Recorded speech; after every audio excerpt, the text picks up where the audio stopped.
Om Mukam karoti vachalam pangum langhayate girim yatkripatamaham vande paramananda madhavam.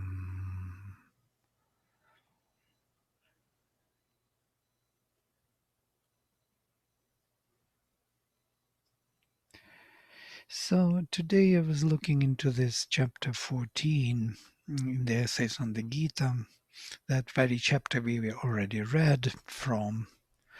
So I want to read the passage before we start. This small passage starting with this, the idea. The idea of the Purushottama, seen here as the incarnate Narayana Krishna, is therefore the key. Without it, and this is an important message of all integral yoga, without it, without this idea of the Lord Supreme, the withdrawal from the lower nature to the Brahmanic condition, what Advaita proposes, or Buddhism, leads necessarily to inaction of the liberated man. It has no other purpose. His indifference to the works of the world. With it, the same withdrawal becomes a step by which the works of the world are taken up in the spirit, with the nature, and in the freedom of the divine. Totally different withdrawal.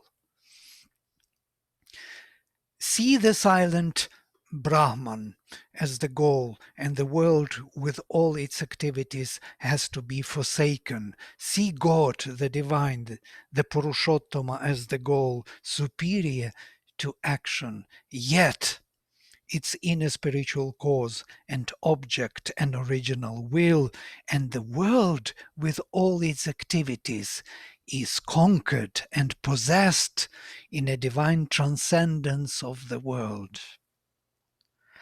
It can become, instead of a prison house, an opulent kingdom, Rajyam Samriddham, the flourishing kingdom of the spirit, which we have conquered for the spiritual life by slaying the limitations of the tyrant ego and overcoming the bondage of our jailer desires. It's an old word for jailer, it seems. Desires, and breaking the prison of our individualistic possession and enjoyment. The liberated, universalized soul becomes Svarat, Samrat, self-ruler, and emperor. This is the vision of the integral yoga. Then that withdrawal from the desire becomes important. It's a step. It's an important part of integral yoga scheme.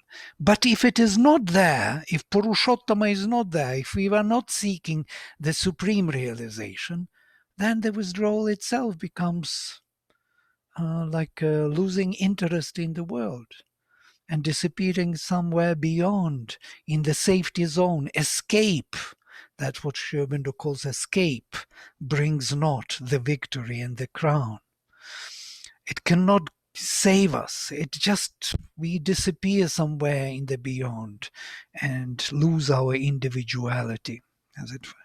So it's everywhere. It's actually on every page in this writing.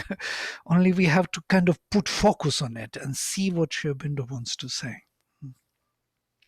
So Purushottama, that supreme, beyond Sat and Asat, beyond transcendental, beyond this world and transcendental. He can be nirguna and rest from his infinite qualities. He can be saguna and enjoy his infinite qualities. He can be this world and beyond, and he is neither of these. Yeah? He is more than all of them. That's what we are looking for, and that becomes the leading force of the Gita. This Rajyam Samriddham, flourishing kingdom of the spirit. There's something very beautiful. When I read today, it was very much touching me deeply. This Svarate Samrat, Svarat shining by himself, Samrat ruling totally, emperor who possesses all, and Svarat who is possessing himself and all. There is no more me against the world or world against me or spirit against nature, and I have to disappear in the spirit away from nature. All is included. I am all. I am myself and all. So here I'm coming back to the text. Yes. Vladimir, may I make a point? Yes, please, Lakshman.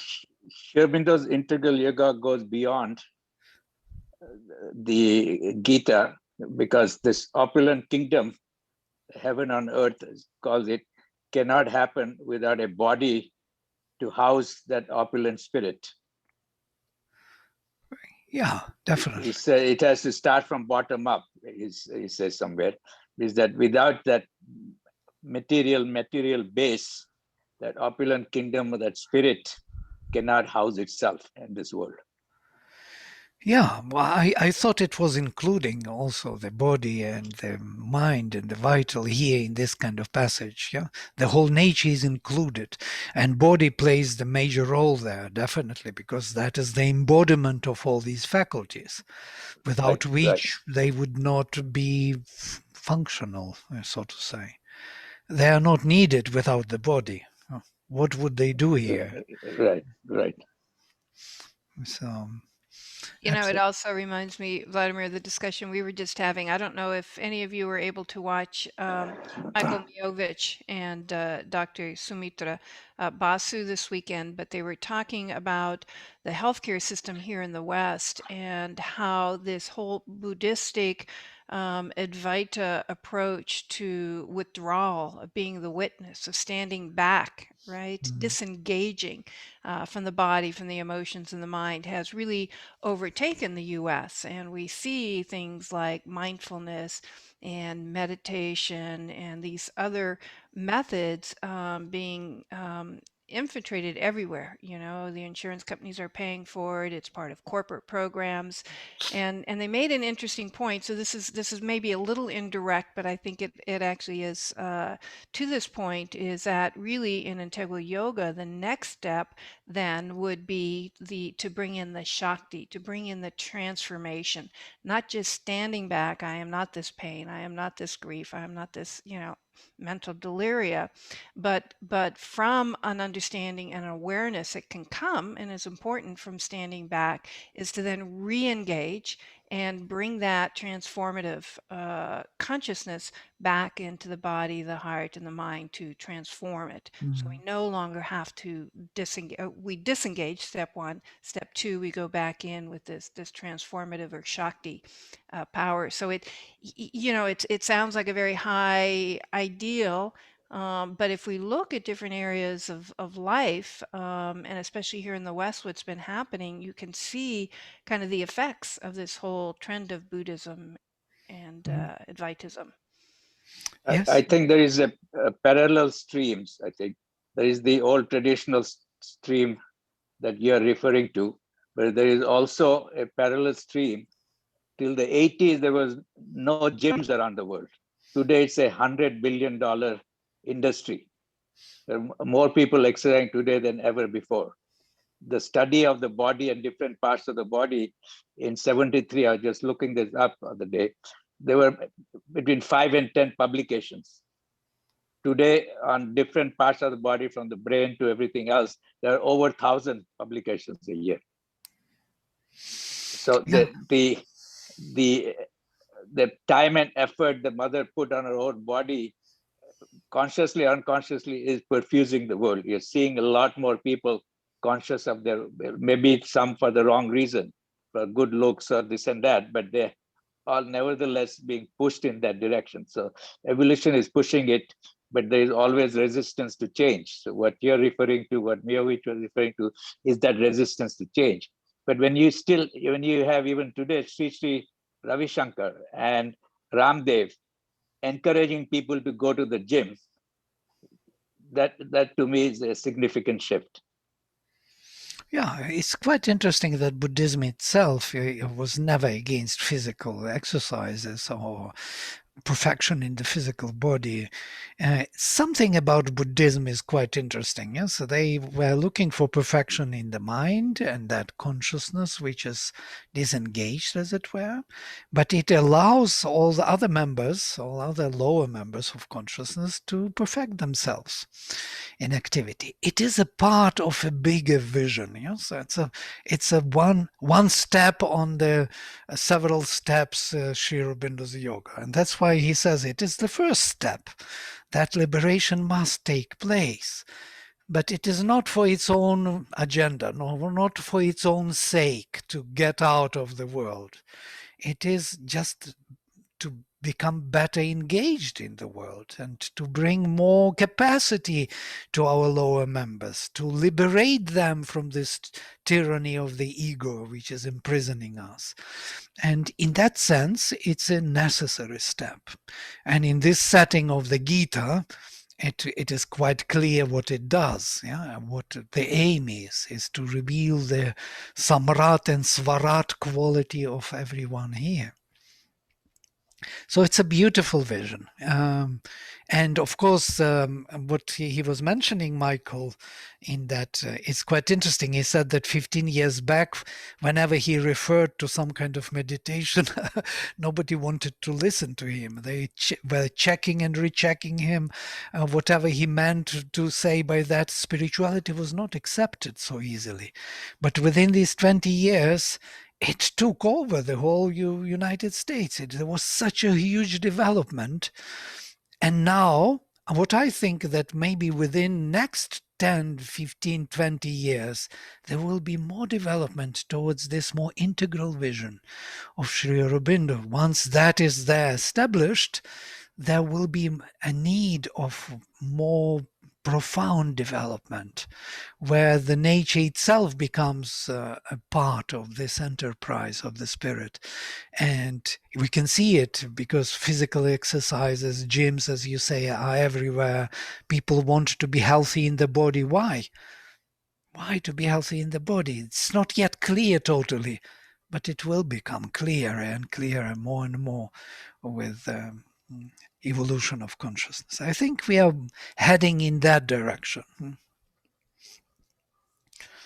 In the direction of the Gita, Purna Yoga, the integral yoga of the Gita, which is the basis of integral yoga of Sri Aurobindo, definitely.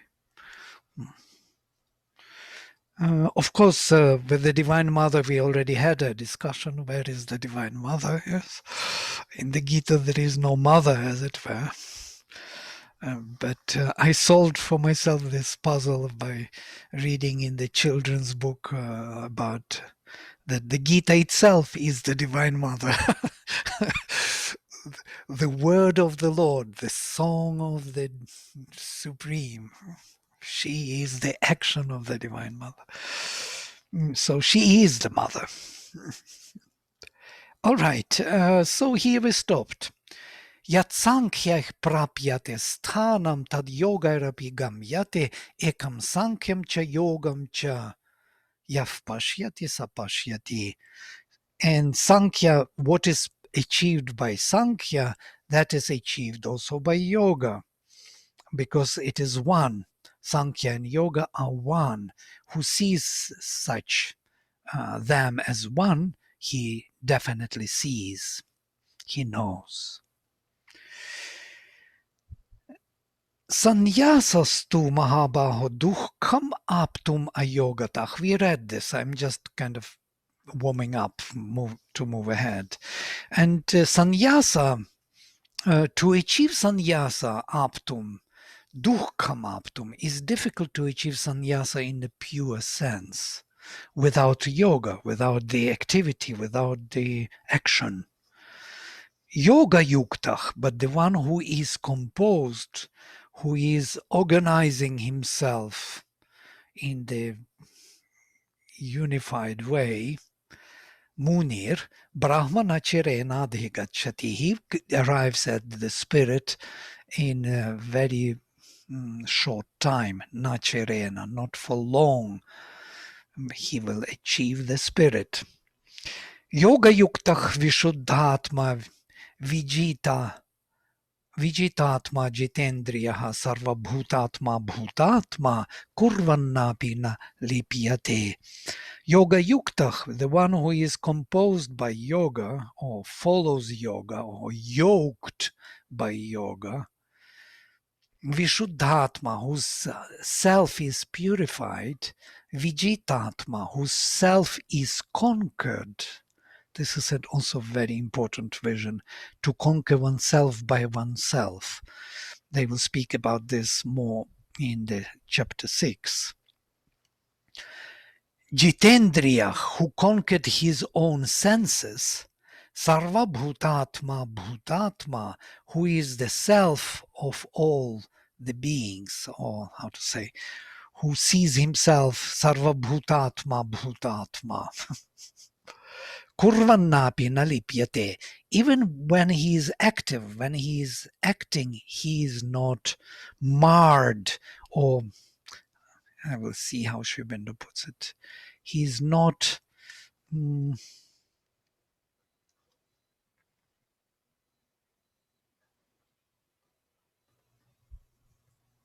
involved in them.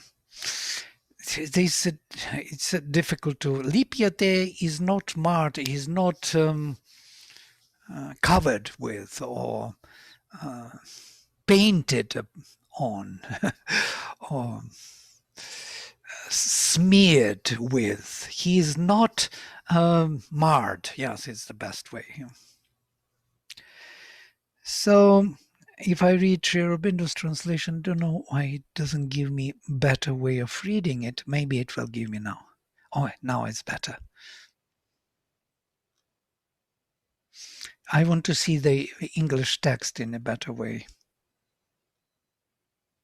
Here it is. Now we can see, because I want to see your faces also, photos, and the text at the same time. Maybe I will put it down.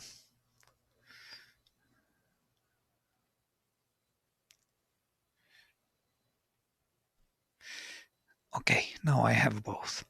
So, he who is in yoga, the pure soul, Vishuddhatma, master of himself, Vijitatma, who conquered himself, who has conquered the senses, Jitendriya, whose self becomes the self of all existences, Sarva Bhuta Atma, Bhutatma, whose self became the self of all the selves, as it were, of all the beings. Even though he does work, he is not involved in them. This is something interesting. Yeah? It's always a puzzling statement.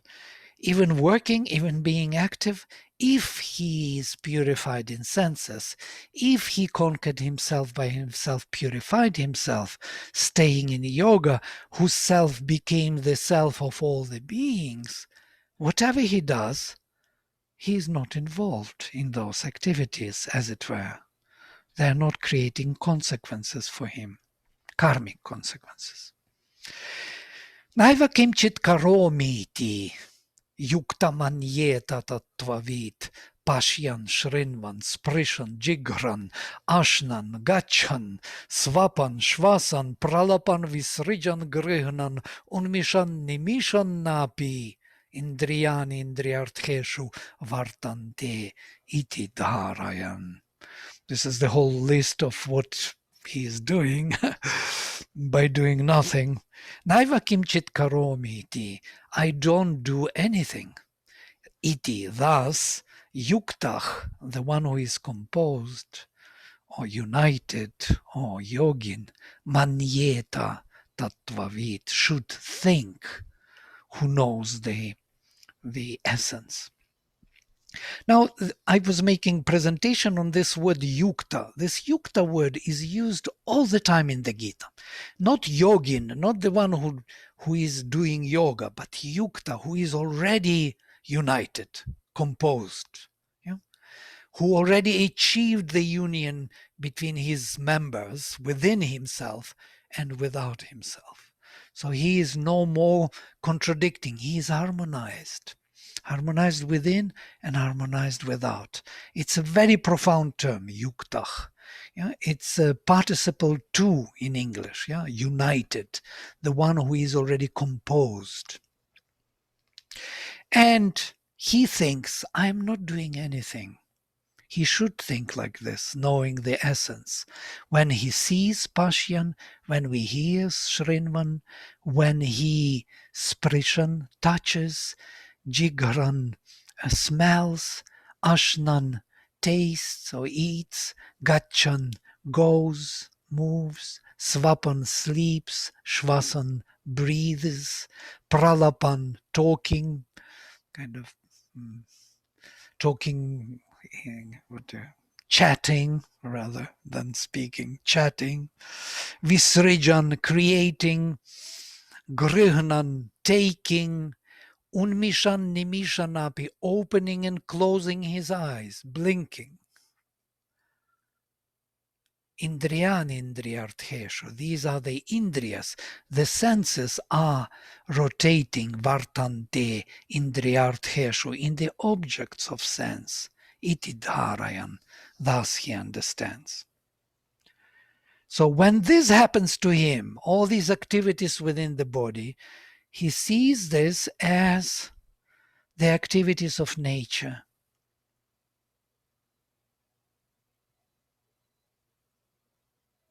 That is the indriyas rotating within the object of sense. The senses are rotating in the object of sense. This is the liberation, the view of the liberated consciousness, yeah, which is not involved in anything. Activities are taking place and the consciousness is viewing them and understanding what is going on, supporting it with its own sanction. It sanctions them or not. And then the nature moves and does whatever she has to do with this body, with this mind, with this vital, with the sanction of Purusha, who is viewing it, what is going on. Excuse me, Vladimir. Yes. Manjeta is Purusha. When Manyeta, yes. Manjeta is Purusha. No, it is a reference to the one who is liberated, Yuktach. Yuktach, the one who is united, should think Tattvavid, who knows the essence, in this way. And when they say essence, what's mean essence? Is the psychic being or the No, it's more tattva. Tattva is thatness, as it were. Thatness, you know, so who knows the very nature of everything, as it were. That's why I translate to essence. But tattva is, there are 25 tattvas in Sankhya. And tattvas are irreducible elements of nature. and is not included the one self. It is included. Purusha is included into tattvas, yes. And then in Manjeta is included Purusha. Manyeta, yes. Yukta, yeah, of course, maybe included. I do not know whether it is included or excluded, but the one who is, we are treated here as Purusha, yes. So the man who is involved in nature should think that he is Purusha, and that's how it is being given to us, yes, that by doing any activity, seeing, hearing, and so on, he should see that these are the senses rotating in the object of sense, and nothing else. So in that way, he is Purusha, because Purusha sees in this way. He is a witness of what nature does.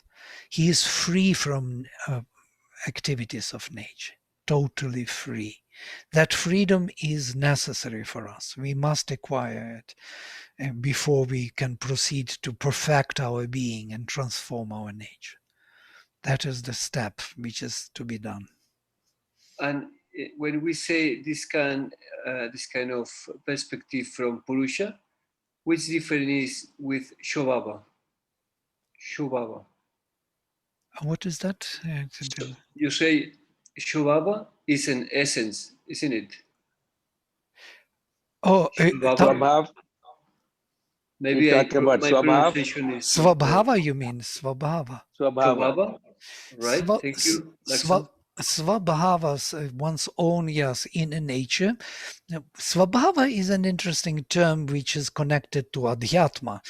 And Adhyatma is regarding ourself and our role, what we have to do in this manifestation, why we were born.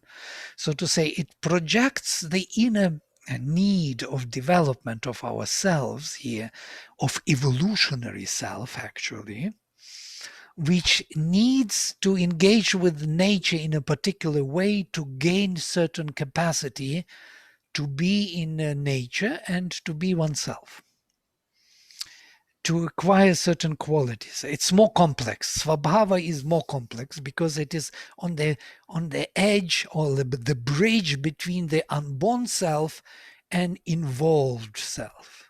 It is that projection of the unborn self into the manifestation, or the need of coming into manifestation. And this is very close of to psychic being. Psychic being, right? Right. Thank you. Thank you. Excuse me, Vladimir. Excuse me. Yes. What you just read, these verses, this is possible after individual realization. It's like the universal realization. It's like liberation, what we call mukti or moksha, or separation of Purusha from Prakriti, as Sri Aurobindo calls it. Yeah. Right. So when Purusha becomes a witness, it's a psychological realization of us understanding that we are unborn self. Can you imagine we will realize one day that unborn self, that as Pavitra was telling to Sri Aurobindo, when would I get that mukti, when I will see myself as I see others? That is something on that level. So this is exactly the description here. He sees all that he sees and he hears and he does and he sleeps, and he views himself as if in the movie, as it were. He looks at himself as if it is not him, yeah? Because he has another poise of witness, of that consciousness which he realized in himself, freed it from Prakriti, separated Purusha from Prakriti, and now can view the actions of Prakriti within himself as if it is not him. I see. Thank you. It looks like a little bit, yes, from the general point of view, psychological point of view, is a bit dangerous to view oneself as if you are not yourself. Yeah? But that is the misunderstanding. It's actually a liberating view. But I think it's more easy, this perspective, than the other one. The perspective from the witness pose to the manifestation is more easy than the perspective from the manifested being to the direction of the unmanifest. Because all what we can do from the manifestation are projections of ourselves, our egoistic point of view. Yeah, nature, correct. Yeah, it is. So to disengage is quite difficult at the beginning, but viewing oneself as separated from nature, it is not just a mental view. it's a realization of some kind. Your consciousness is really disengaged from nature and really can stay and become aware of itself as separate from nature. It's not so easy to achieve, but it is easier to achieve than next stage of transformation of nature. Which Sri Aurobindo mentions when Pavitra comes to him and he speaks to him and he says, I'm looking for the ideal of mukti. And Sri Aurobindo says, in India, there are people who can help you with this, who can give you this mukti. Only you have to learn their languages because they don't speak English. They speak their own native languages. So if you learn their languages and start kind of attending to these gurus, you will get to that ideal of mukti. My ideal, he says, is going farther from this, is to not only, if mukti would be my ideal, my yoga would be over. But my ideal is after mukti to bring all the Shakti down to Adhara, to nature and transform nature, which is much more difficult if we want to stay totally conscious about the process of transformation. And this is what he says to Pavitra. And if you are interested, and I can see that there is it's sincere call in you, in your heart, and there is something from above answering to your call, then you can stay with me and see how far you can go before you can proceed on your path. Sri Aurobindo was so humble to speak that way to a newcomer. Yeah. So this second half of his yoga is definitely much more difficult. And it starts after the liberation takes place. And in that sense, it is a necessary step. By the way, it's a big question because in the very conversation with Pavitra later, Pavitra asks him, because what happened to Pavitra, he opened up to the descent and the power, the Shakti started to descend into him and he felt it in his mind descending to his heart and below into the body. And then he asks him in one of the conversations, why don't I get mukti? That very mukti which we are reading now, yes, to see oneself as if somebody else.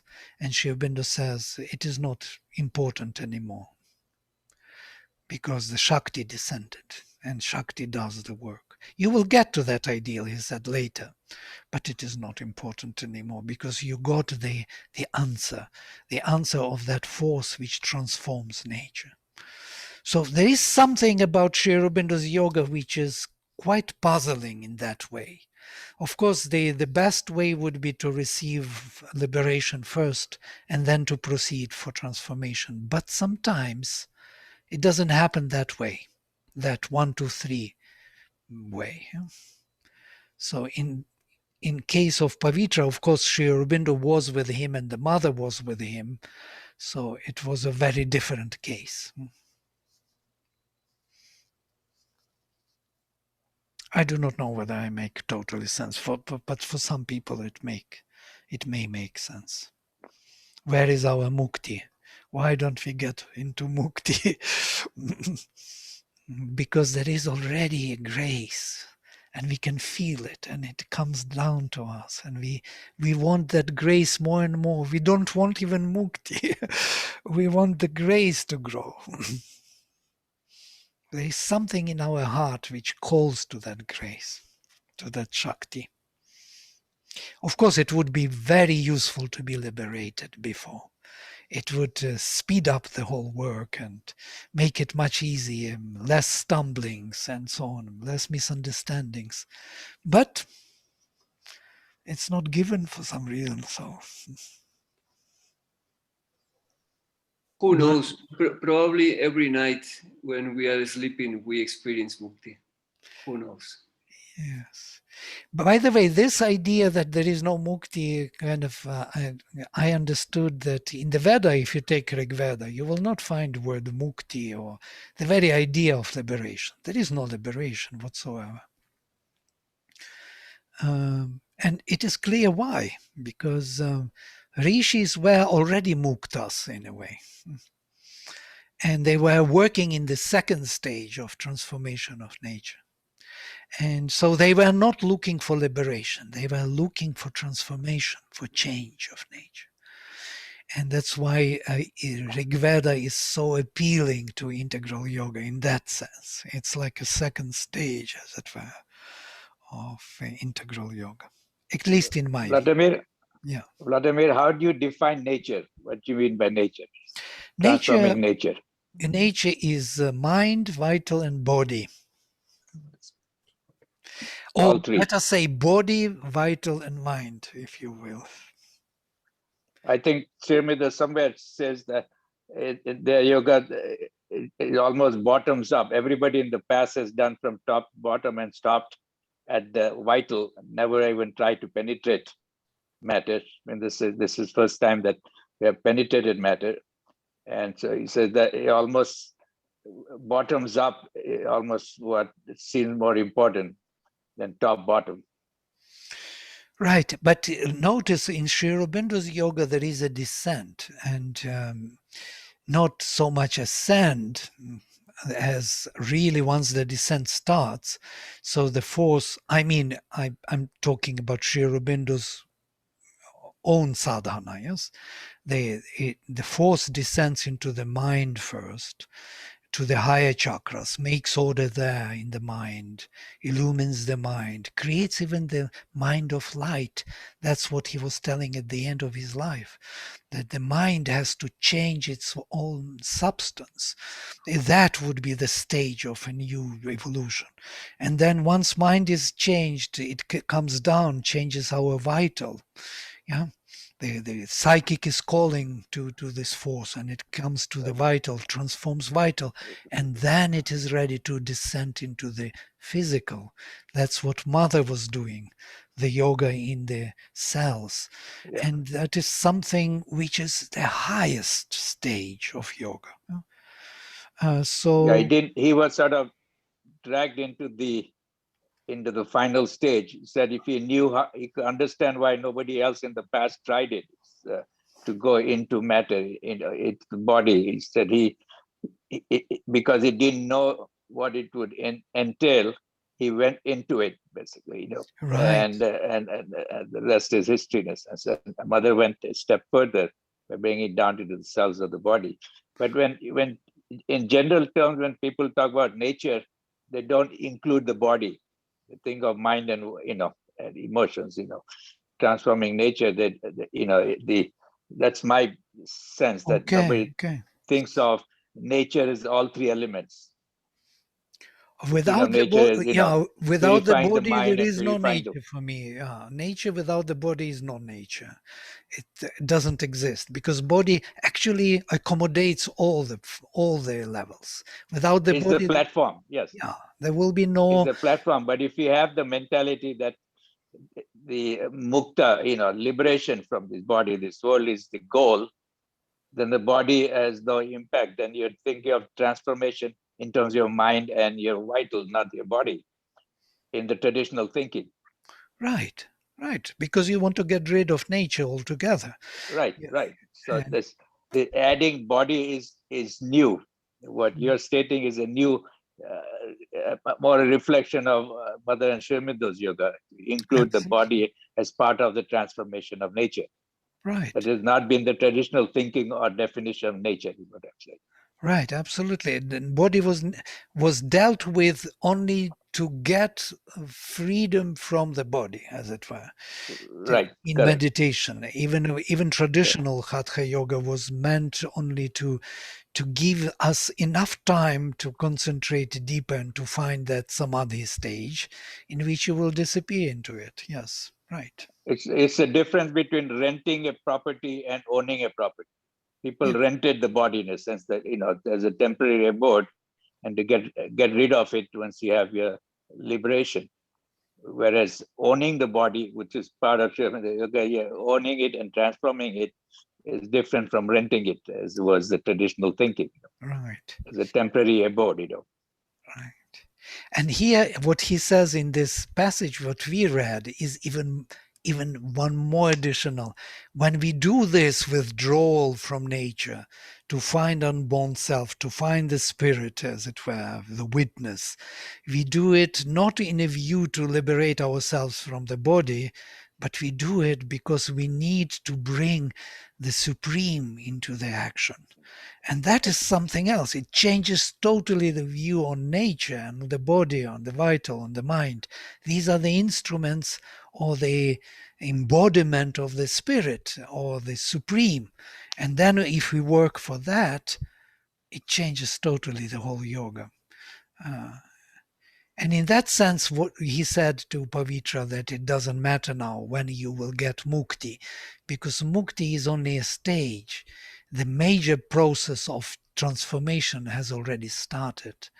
And so it will bring that mukti, definitely, but it will be a kind of a side effect, side dish, as it were, in comparison to that bliss which is descending into the nature. I'm a little bit exaggerating, but still, I hope people who are seeking mukti would not be offended with this kind of exaggeration. All right, so here this view on the liberation as a part of the process of integral yoga, as a first step, as Sri Aurobindo many times says in the letters of yoga, that it is my first step is liberation. First step is separation Purusha from Prakriti, and so on. And then, once it is done and we are identifying ourselves with unborn self, we can engage with nature in a very productive way.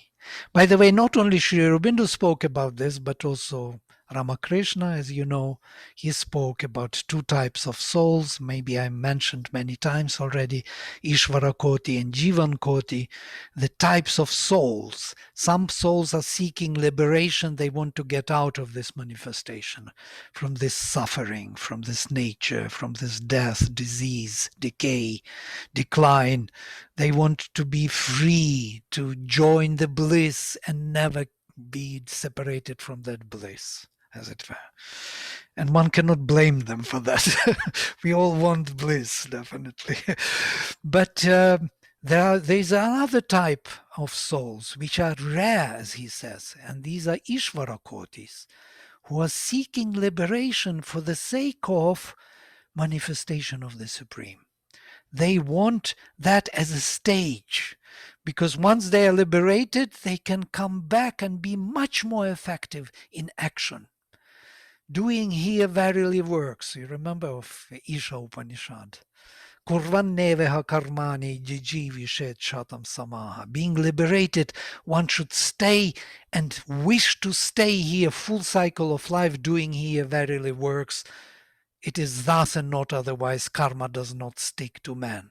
So this is exactly that stage where being liberated, being freed from nature, one comes to engage with nature on behalf of the Supreme, or the free spirit, and do everything in his view, in his perspective, looking at nature from his point of view.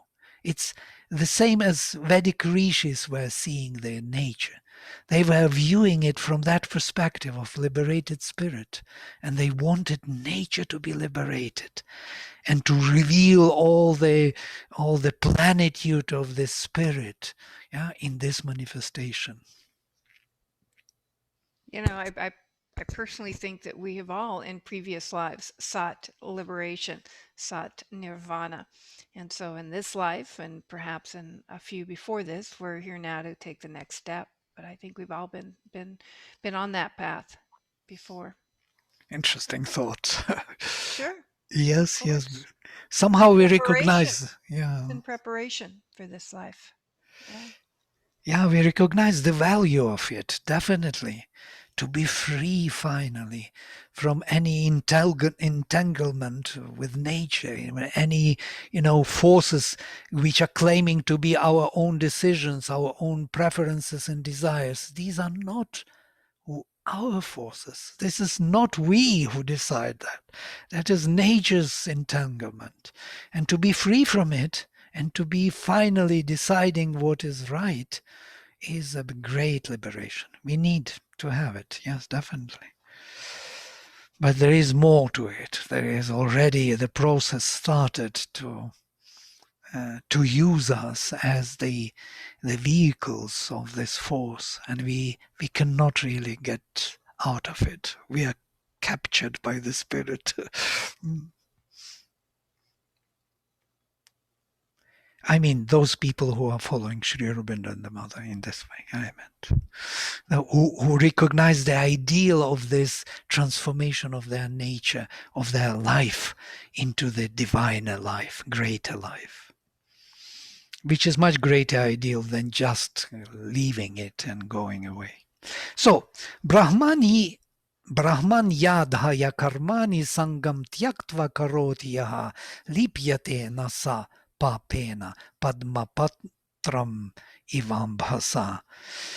The one who has left, having left, let me read what Sri Aurobindo is writing.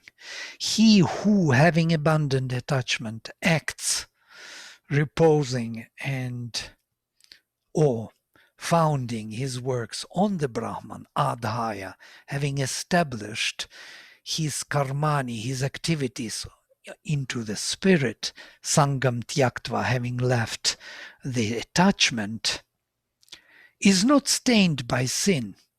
Sapapena nalipyate. This word lipyate is constantly used. Yeah? It's not stained, as another proper word. Marred, stained by sin. As water clings not to the lotus leaf. The lotus leaf is always dry. The water is not really making it wet. Kayena manasa buddhya Kevalairi indriyairapi yoginah karma kurvanti sangam tyaktvatma shuddhaye.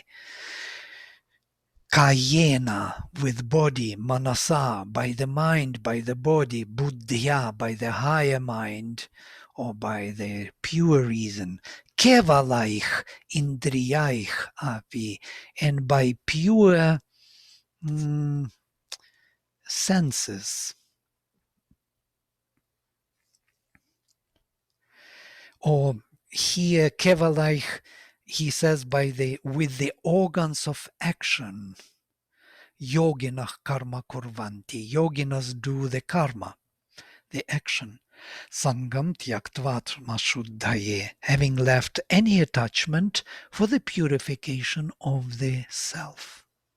To purify the self, one can do through activities. But it has to be done in a pure sense, like only by body, not engaged in the body interest, by mind, not engaged with, interest, what mind is doing, by higher mind, which is also kind of disengaged with, and with senses independent from your interest.